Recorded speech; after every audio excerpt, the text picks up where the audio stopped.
Bom, dentro do tema de geologia e geomorfologia, vamos trabalhar as classificações do relevo brasileiro. Esse assunto é um assunto que já teve aí muita cobrança em vestibulares, né? Primeiramente, vamos colocar aqui quais foram as primeiras classificações que ocorreram, que foram feitas, né, do relevo brasileiro. A primeira delas foi na década de 1940, por um sujeito chamado Haroldo de Azevedo, que era um advogado, nem geógrafo, mas gostava muito de geografia.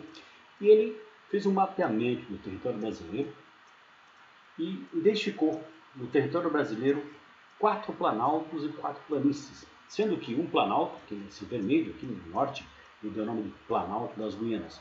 Depois, esse cinza, o azul, o verde claro e o rosa, ele chamou de o verde claro, o azul escuro, também o cinza, né, esses três aqui, de Planalto Central, Meridional, Atlântico, que juntando dava o Planalto brasileiro. E 4 planícies, né? Essa verde é a amazônica, essa amarelinha aqui é a planície costeira, essa azul clara é a planície do Pantanal e essa cor de rosa é a planície dos Pampas. Esse trabalho, né, ele foi pioneiro no Brasil, importante para que o Brasil pudesse começar um estudo sobre a sua geografia física dentro da característica da geologia e geomorfologia. Porém, na década de 60, um dos digamos assim, alunos desse professor da Universidade de São Paulo, chamado Aziz Abissada, faz uma nova classificação para corrigir alguns probleminhas que essa classificação antiga tinha. Então surgiu uma classificação nos anos 60 de Aziz Abissada, em que ele preservou muitos nomes, como por exemplo o Planalto Vermelho, Planalto das Guianas, o cinza, Central. Mas observe que não é exatamente a mesma área, né? Aí criou aqui 2 planaltos novos, esse roxo, o Planalto Vermelho Norte, e esse laranja, o Planalto Nordestino. O nome Planalto Meridional foi preservado, porém esse planalto ele passou a ser um pouco maior, estende-se até o extremo sul do Brasil. Antes ele parava aqui na fronteira entre Rio Grande do Sul e Santa Catarina. Agora estende até a fronteira com a Argentina e o Uruguai. Aí ele mudou alguns nomes, por essa parte azul aqui ele mudou tanto a área menor, um pouco diferente, com outro nome. Em vez de Planalto Atlântico, chamado de Serras e Planalto do Leste e Sudeste. Certo? E mudou algumas nomenclaturas importantes. Por exemplo, aqui essa parte cor-de-rosa, que antes pegava praticamente todo o estado do Rio Grande do Sul, agora pega só um pedaço do estado. E não é mais planície, agora é planalto. Quer dizer, aquilo que antes era uma planície passou a ser um planalto. Por quê? Porque houve uma mudança de critério. Além do mais, a planície amazônica gigantesca, na classificação do senhor Azevedo, aqui já não era mais apenas planície, era planície e terra baixa amazônica. Ou seja, o que é terra baixa que não é planície? É depressão. Só que naquela época, nos anos 60, ainda não existia esse conceito de depressão. Isso só vai ser desenvolvido mais tarde. E o fato é que o senhor Abissada identificou que na planície amazônica nem todas as áreas eram de fato planície. Por quê? Porque não tinham segmentação em larga escala. Então ele chamou isso de planície e outra coisa, terra baixa, que é baixa, mas não é planície. É meio confuso de entender, mas lembrar que pode ter áreas baixas onde a erosão é mais intensa que a sedimentação. Sendo assim, isso foi um grande balde de água fria nas pretensões de muita gente no Brasil de querer explorar a Amazônia em termos agrícolas, porque seria um grande dano ambiental você tentar desmatar a Amazônia para plantar qualquer coisa que seja lá, sendo que mesmo com a floresta em pé, o processo erosivo é intenso. Portanto, se você desmatar a erosão, se acelera muito mais. Isso pode trazer um grande dano. Então o fato é que, entre as classificações do senhor Azevedo e de Abissada, tivemos uma mudança de critério. O critério adotado por Azevedo era simples, cotas altimétricas. Ele tinha uma medida, até tantos metros é planície, acima disso é planalto. Já o senhor Abissada usou o critério de processos geomorfológicos, incluindo erosão, sedimentação, formação tectônica e tudo mais. Bom, mas a classificação atual, desde os anos 90, é que nos livros didáticos consta uma nova classificação no Brasil, feita por um sujeito chamado Jurandir Ross. Então a classificação atual é do senhor Jurandir Ross, que tem esse mapa do Brasil dividido em 3 cores, porque as áreas em marrom são os planaltos, as áreas em amarelo são as depressões, agora passa a ter esse conceito de depressão na nossa geologia e geomorfologia, E essas áreas verdes, planícies. Então, para o senhor Jurandir Rossi, todas as áreas marrons são planaltos. Vamos lembrar o que é um planalto? É uma área com relevo elevado? Sim. O critério no Brasil é altitude superior a 300 metros. Além disso, os planaltos são regiões que sofrem mais erosão do que sedimentação. Não quer dizer que não tenha sedimentação, tem, mas na contabilidade perde mais que ganha, portanto a erosão predomina. E todo planalto está associado ou a uma estrutura geológica de escudo cristalino ou de bacia sedimentar. Então existem planaltos cristalinos e planaltos sedimentares. Vamos, aos nomes. O primeiro, número 1. Esse aqui, que fica acompanhando o rio Amazonas, essa parte mais baixa do rio Amazonas, na parte mais leste da floresta amazônica. Então o nome foi dado o seguinte, Planalto da Amazônia, porque tem altitude acima de 300 metros. Isso aqui não é toda a Amazônia, uma parte específica dela, a parte oriental. Não pega, por exemplo, a região do Acre, aqui do Amazonas, pega basicamente o estado do Pará. Número 2 é esse planalto aqui, ó, grande em termos de território, de área. Forma mais ou menos uma taça, uma letra Y, se você preferir. Esse planalto é chamado de Planalto e Chapadas da Bacia do Rio Parnaíba. Número 2. Número 3 é esse aqui, importante planalto, chamado de Planalto e Chapadas da Bacia do Paraná. Ou seja, a palavra bacia está relacionado com bacia sedimentar. Então esses dois aqui, com certeza, são planaltos sedimentares. O número 1 também é sedimentar, apesar de não ter nenhuma palavra aqui indicando isso, mas foi formado ao longo de milhões de anos por um processo de sedimentação que ainda é intenso, certo? Em que o rio Amazonas joga para sua margem bastante terra, lama, pedra, galho de árvore. Então há milhões de anos o processo sedimentar formou ali um planalto. Hoje a sedimentação não é mais tão intensa, a erosão predomina, é um planalto, mas a altitude é acima de 300 metros. O número 4 é esse aqui, ó, também grande, é um planalto e chapadas dos Parecis. Porque aqui, não usaram o nome de um rio, porque tem o rio Paraná que passa por aqui, tem um rio chamado de Rio Parnaíba que passa aqui.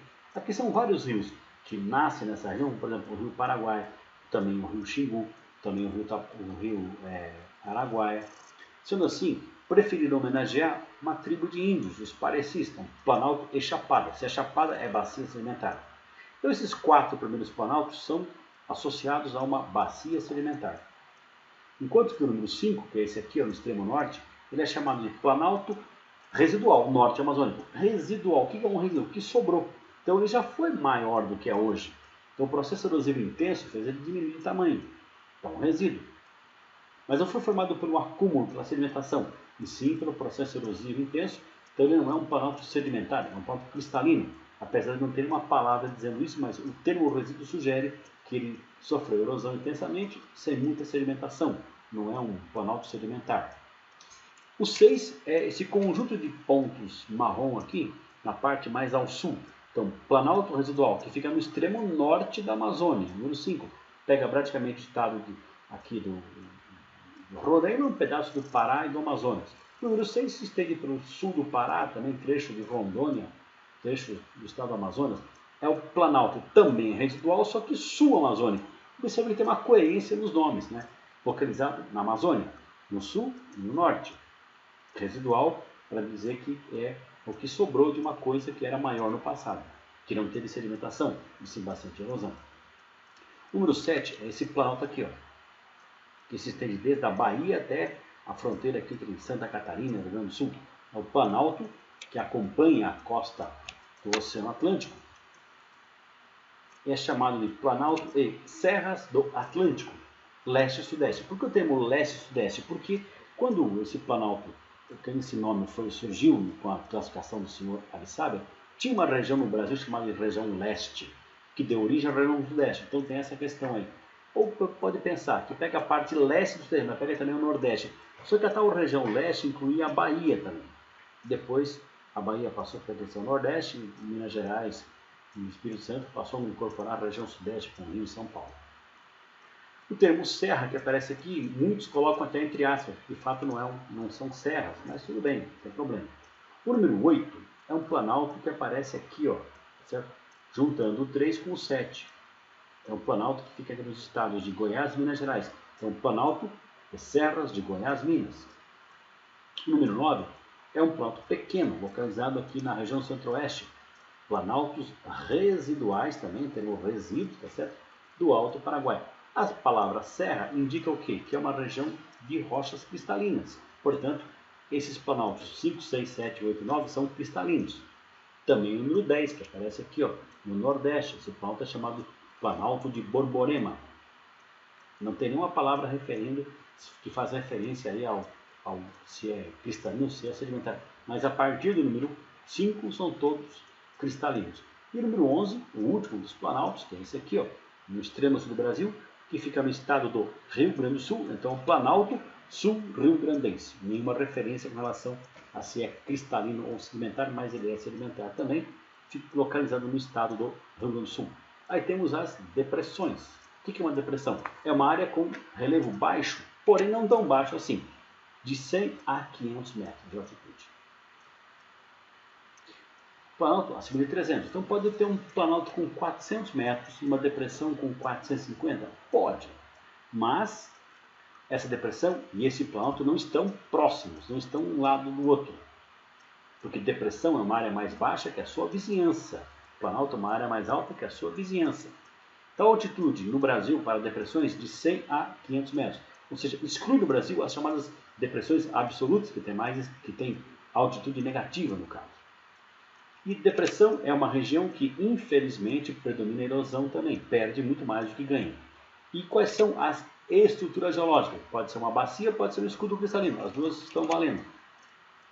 A nomenclatura. Bom, paramos o número 11, então 12. 12 é essa área aqui, ó, na Amazônia Ocidental, que pega desde essa linha verde aqui até essa linha verde aqui, incluindo, tá certo? Dentro dela essa outra linha verde.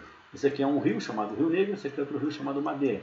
Então, entre o Rio Madeira e o Rio Negro, tem uma depressão chamada Depressão da Amazônia Ocidental, faz referência à localização dela, na Amazônia, mas que parte da Amazônia?